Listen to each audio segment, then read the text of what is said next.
Hello everyone! Ayan, I'm so happy kasi po dumating po yung order namin na kamuting kahoy. Ayan po. Ito po ay nagkakahalagang $13. At ngayon po ay hapon na dito. But ako po ay magtatanim pa rin dito sa banda dito. Karat atin na pong umpisahan! Ayan po ang aking kamuting kahoy na ilagay ko na po sila sa kanilang pagtataniman. At atin na po siyang tatakpan.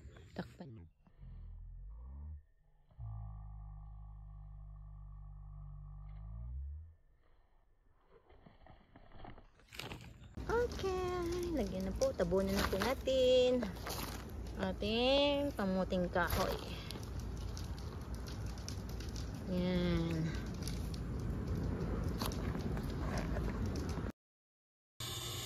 Ayan po, naibaon na po natin ang ating kasaba toothbrush.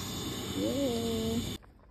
Ayan, ito na po yung ating kamuting kahoy or kasaba. Yan na po yung tinanim ko after 1 month. Yan na po yung itsura nila.